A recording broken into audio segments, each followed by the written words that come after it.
GatorSports.com.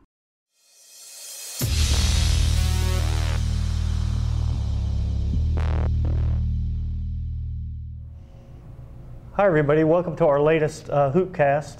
I'm Robbie. Andreu. This is Kevin Brockway, the beat writer for the Gainesville Sun.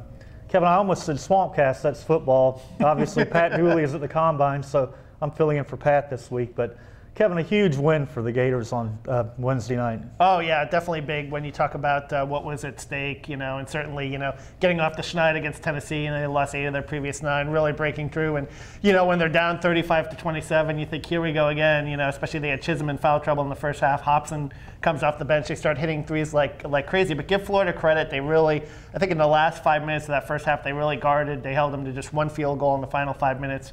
Then came out in the second half, maintained that defensive intensity, struggling all game shooting the ball, and then the last 10 minutes, you beat 4 3-pointers in a row to kind of put the dagger and blow it away. So definitely an important win for Florida. Kevin, the end of that first half was huge because it looked like a typical Tennessee-Florida game. Florida jumps out, then Tennessee catches them, pulls ahead. Florida could have died there. They're a tougher team mentally than they were in the past, it seems like. Yeah, and a better defensive team, I think, too. Better perimeter defense, half-court defense. They didn't do it in the full court. They didn't force turnovers, but they're really very disciplined in their approach in terms of, switching from zone to man, really threw Tennessee off. And then obviously, getting Chisholm in foul trouble to start the second half was huge, Wayne Chisholm in foul trouble. And because of that, you have an advantage on the boards. You're 38-29 on rebounding.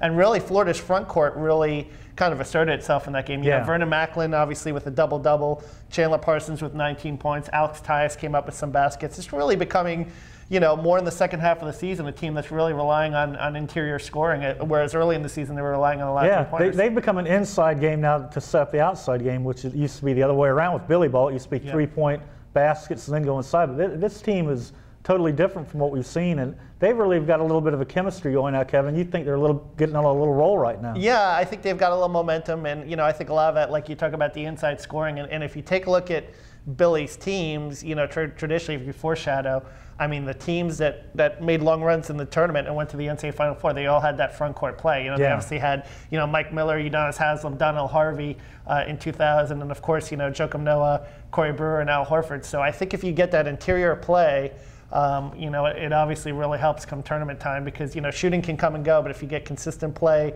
inside and high percentage shots, it's really going to help you.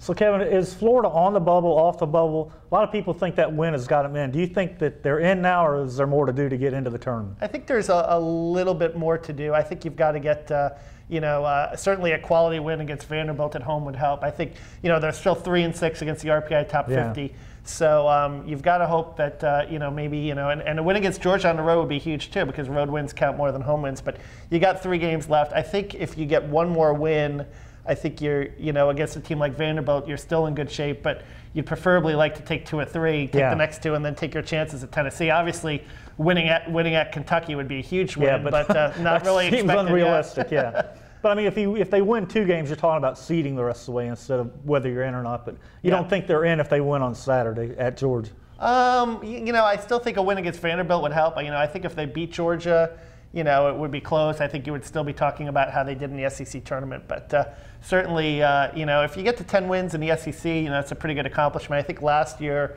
South Carolina was the first team in a while to get 10 wins in the SEC and get left out of the NCAA tournament. So, but I still think you would need to do a little bit of work, in the SEC tournament if you got to 10 wins. If you got to 11 wins, then I think you're in really good shape. Yeah. Kevin, this team. Is there going to be a possibility of a letdown Saturday against the Georgia team? That its overall record isn't good. Florida's come off a big win, but Georgia's a great home team. Yeah, they've played very well at home. They've already knocked off Vanderbilt and Tennessee at home. So, but I think, I got a sense when they played at Ole Miss on the road, they play with a real sense of urgency, and I think that's going to carry over. I think if Florida loses this game, it's not going to be because of their effort. It's going to be because of what Georgia does. And I think this is a game really critical. They didn't press much against Tennessee because I think they were concerned about Tennessee's ball handlers. But in the first meeting between the two teams, Florida did a really good, effective job against Georgia's ball handlers on the press. Georgia's a very turnover-prone team.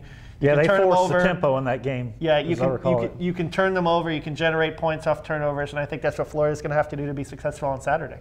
Kevin, Mark Fox, the Georgia coach, when he was hired, a lot of people said, "Who is this guy? He doesn't seem to fit." What are your thoughts on the job? It looks like a good hire now, doesn't it? Oh yeah, very good. I think they're very confident with him, and I think they really they see kind of a direction and a plan for the program. I think he's made Travis Leslie obviously a much better player. Trey Tompkins. They're kind of a much better offensive team. They still have work to do on defense, but under Dennis Felton, and give Felton some credit for recruiting guys like Tompkins and Leslie. But under Dennis Felton, they were kind of this plodding defensive team. And they were painful to watch a little bit. Felton was a little bit of a no-nonsense guy. I think Fox gives them a little bit more freedom to make mistakes and to grow. And I think that obviously winning at home is the first step to establishing a good program. And I think when I met him in October at SEC Basketball Media Days, I was really impressed with him. He had a very kind of, even though he was picked last in the SEC East, he had a very much like us against the world attitude. He said, wouldn't it be great if we could surprise everyone? Had a really positive attitude. And I think that, even though they're still in last in the SEC East, I think there are signs of growth there. Yeah, there are. And the fact you mentioned, Kevin, you've got to win your home games when you start your program. They're doing that. So they've won some big games at home. They've pushed some other big teams at home. So a tough test. How do you see the game unfolding Saturday? I think it's going to be a tight game on the road. And certainly, when you press on the road, you're not going to probably get away with as much contact as you will at home. Yeah. The game will be called a little bit tighter. So I think they're going to have to do a good job staying disciplined in their press and creating turnovers without fouling.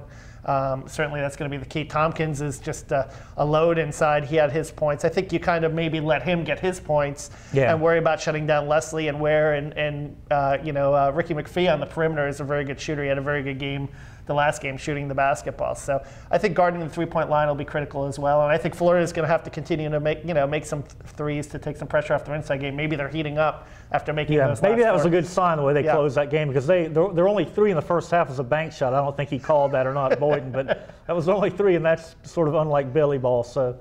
But Kevin, how do you see the rest of the season playing out for this team? Now, I know Vanderbilt at home, you kind of like that matchup, I think, don't you? Yeah, I kind of like, Vanderbilt's a more athletic team, let's put it that way, but I still think that Ogilvy is a guy, if you get him up and down the court, you can get him tired a little bit.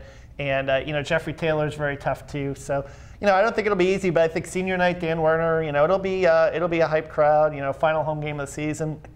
I think Florida will come out with a sense of urgency, knowing it's another chance to beat an RPI top 50 team. And I think it'll unfold very similar to the Tennessee game where, maybe in the second half they'll get some breaks and pull away. One other question, Kevin. Are these guards, Boynton and Walker, are they going to make it through the year? They're just getting worn out, it seems like. Yet they come back and they play hard defense and they do everything they can to win games. How much do you look up to or admire what they're doing for that team? They're putting in 30 minutes a game. They need to get a little bit more from Ray Shipman. Ray, he missed some assignments on Scotty Hobson early in that game. He got caught defensively. They're going to need him to step up and provide some more quality minutes. They're using Chandler Parsons, obviously, to bring the ball up, which takes a little bit of pressure off Walker and Boynton. Boynton is coming off, he had 6 turnovers against Tennessee, so he's going to have to do a little bit better job of taking care of the ball as well. But, I think that those guys have certainly put in a lot of work and really have given Florida everything they can, particularly on the defensive end of the floor. This is why Kenny Boynton has really emerged as one of Florida's better perimeter defenders, and I think this is why they're a much better defensive team. He really gets after it, and he's athletic. Kevin, look at the job Billy's done with. He's playing 6, 7 players maybe at the most. Is this one of his better coaching jobs that you've seen to get the most out of this team the way he has? Let's see the way it plays out these next 3 games. But if he can get to 11 wins with this team, you could make a case for him at least to be in the running for Coach of the Year. Because I think that. It was a team that was picked 5th in the SEC East going in. They didn't think they were going to be as good as South Carolina or Tennessee. And, he's really done a lot with less with a very limited team. Yeah, the injuries, throw the injuries on top of everything. You're losing your leading scorer and record assist guy in Nick Calathis, and they've managed to do some very good things. Now, I think certainly John Calipari will get a lot of consideration just because of the job that he's done in his first year. But I think Billy has certainly done more with less than Calipari's done. Yeah, it seems that way. It would be kind of ironic that he has won 2 national titles, Billy, and didn't get Coach of the Year. Now he probably ain't going to win national title, but could win Coach of the Year. But big game on Saturday, Kevin. Yeah, definitely, no question. It's going to be a big one. Well, that'll do it for our Hoopcast, not Swampcast, and we'll talk to you next week before the Vanderbilt game, right?